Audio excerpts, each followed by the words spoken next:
bentar lagi kita bakal memasuki libur lebaran. Tahu nggak apa yang paling ditunggu-tunggu sebagian besar orang Indonesia kalau udah tanggal segini? Ya apalagi kalau bukan THR. Bagi-bagi THR ini gak cuma momen yang paling ditunggu oleh para pekerja di Indonesia.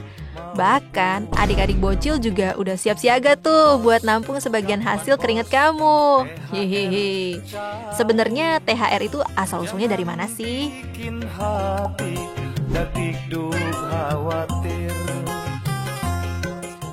THR atau tunjangan hari raya awalnya bermula pada tahun 1950-an, yang berarti per tahun ini kita udah membagi-bagi gaji ke-13 selama 75 tahun. THR pertama kali diperkenalkan oleh Perdana Menteri Indonesia dari Partai Masyumi, Bapak Sukiman Wirjosanjoyo, yang juga merupakan ketua kabinet pada masa itu. Awalnya, sistem THR ini dibuat dengan tujuan untuk meningkatkan kesejahteraan pegawai dan aparatur negara. Bentuk THR pada saat itu juga agak berbeda dari THR yang kita rasakan saat ini. Saat itu, penerima THR mendapatkan tambahan upah sebesar 125 hingga 200 rupiah. Dan nggak cuma duit, tiap bulannya juga mereka dikasih beras. Awalnya, pembagian THR ini berjalan dengan lancar.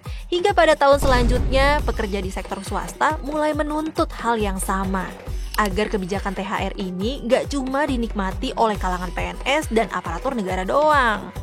Protes ini diwarnai dengan aksi mogok kerja dari kalangan pekerja kerah biru pada saat itu. Hingga akhirnya Kabinet Sukiman juga meminta perusahaan swasta untuk memberikan THR pada pekerjanya. Dalam perjalanannya, pemberian THR ini udah beberapa kali diatur dalam regulasi pemerintah.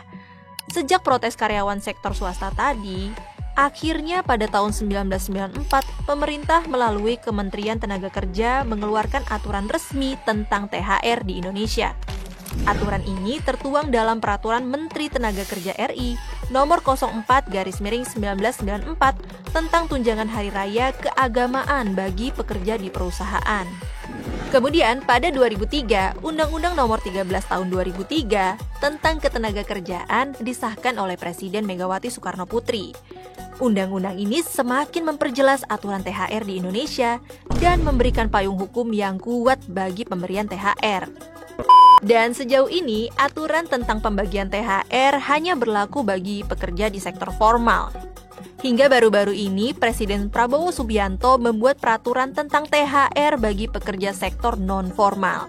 Tapi aturan ini hanya berlaku khusus bagi para ojek online aja. Ojek online aja ya. Taksi online sejauh video ini diambil masih belum bisa tuh menikmati THR tersebut. Aturan mengenai THR ini juga ternyata nggak cuma berlaku di Indonesia doang loh. Di beberapa negara lain juga pada dasarnya punya peraturan tentang THR ini. Misalnya di Belanda. Belanda juga menerapkan sistem THR yang dikenal dengan nama Holiday Allowance. Holiday Allowance diberikan kepada pekerja yang akan mendapatkan liburan. Maka perusahaan tempat mereka bekerja bakal memberikan hak tersebut. Dari sisi tunjangan, yang diperoleh merupakan hak pribadi yang dapat digunakan sesuai dengan kebutuhan masing-masing. Awalnya karyawan bakal menerima gaji tersebut setiap bulan Mei, sehingga libur dapat direncanakan sebelumnya untuk cuti musim panas. Besarannya pun berbeda-beda, tergantung dari hasil penilaian performance dan gaji dari masing-masing karyawan. Average. Kemudian Amerika juga punya tunjangan serupa THR yang biasanya dibagikan setiap menjelang Natal. Besarannya kurang lebih sama seperti yang kita terapkan, yakni sebesar 1 kali gaji. Awalnya pemberian bonus Natal ini dimulai pada abad ke-19, di mana bentuk bonus Natal ini berupa jam tangan, permen, atau koin emas yang kemudian diganti menjadi uang tunai pada abad ke-20. Sepertinya warga Amerika pada saat itu butuh waktu 1 abad buat tahu kalau kebutuhan pas Natal tuh nggak bisa dibeli pakai permen atau jam tangan ya. Di Indonesia sendiri, pembagian THR biasanya terbagi di 2 tanggal, yaitu pada saat menjelang Lebaran dan pada saat menjelang libur Natal. Yang mana karyawan yang akan menerima THR ini biasanya tergantung dari agama yang dipeluk oleh karyawan tersebut. Lalu bagaimana dengan karyawan yang non-mayoritas seperti Buddha, Hindu, dan Konghucu? Ya, itu tergantung dari kebijakan perusahaan. Apakah mau dibarengin pada saat Lebaran atau Natal? Lalu mengapa THR di Indonesia sangat ditunggu? Pertama, kita bisa melihat tren naiknya harga pada saat menjelang libur besar keagamaan seperti pada saat Lebaran dan Natal. Biasanya tingkat konsumsi masyarakat pada tanggal-tanggal tersebut naik, yang mengakibatkan harga di pasar juga ikut naik. Hal ini membuat masyarakat mau tidak mau harus mengeluarkan ekstra uang. Kedua, karena perusahaan pada masa pembayaran THR harus membuat expense ekstra untuk membayar gaji dan THR. Maka perusahaan mau nggak mau harus meningkatkan penjualan. Salah satu caranya dengan membuat promo dan diskon khusus pada hari raya agar masyarakat mau berbelanja dan membawa revenue tambahan bagi perusahaan. Dengan ini, roda perekonomian juga ikut berputar dengan sendirinya. Duit THR yang lo dapet ujung-ujungnya balik lagi deh ke perusahaan. Meskipun udah diatur dalam undang-undang, tapi tetap aja ya ada perusahaan yang bandel. Setiap menjelang Lebaran, pemerintah membuat posko pengaduan THR yang dibuat oleh Kemnaker.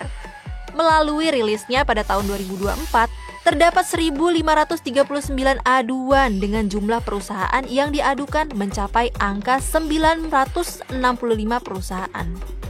Angka tersebut sebenarnya cenderung turun jika melihat pada tahun 2023 yang terdapat sebanyak 2.369 laporan dan perusahaan yang diadukan mencapai 1.558 perusahaan. Kemudian pada tahun 2022 terdapat 2.114 laporan. Laporannya pun beragam, mulai dari THR yang nggak dibayarkan, THR yang telat bayar, hingga THR yang dicicil oleh perusahaan. Lalu apa aja sebenarnya yang perlu kita perhatikan soal penerimaan THR ini? Bagi kita nih, pekerja di sektor swasta, regulasi mengenai pemberian THR pekerja swasta tertuang dalam Undang-Undang Cipta Kerja atau UU Ciptaker nomor 11 tahun 2020. Aturan ini menetapkan bahwa karyawan yang telah bekerja minimal 1 bulan berhak menerima THR secara proporsional, sementara karyawan dengan masa kerja 1 tahun atau lebih berhak menerima THR sebesar 1 kali gaji. Sesuai pasal 21 ayat 28 UU Ciptaker yang merevisi pasal 88E UU Ketenagakerjaan, THR harus dibayarkan paling lambat 7 hari sebelum hari raya. Jika terjadi keterlambatan atau tidak dibayarkan, pekerja berhak melaporkannya ke Dinas Ketenagakerjaan setempat. Peraturan Menteri Ketenagakerjaan atau Permenaker nomor 6 tahun 2016 mengatur bahwa karyawan dengan masa kerja 12 bulan atau lebih berhak atas THR sebesar 1 bulan gaji. Karyawan dengan masa kerja 1 bulan hingga kurang dari 12 bulan menerima THR secara proporsional dihitung dengan rumus masa kerja per 12 dikali 1 bulan gaji. Sebagai contoh, jika seorang karyawan bergaji 5 juta rupiah per bulan dan telah bekerja selama 5 bulan, maka perhitungan THR-nya 5 per 12 dikali 5 juta rupiah, sama dengan 2.083.000 rupiah. Jadi, tahun ini THR kamu cair tanggal berapa? Ingat, duitnya jangan langsung dihabisin ya, ekonomi lagi susah, bos.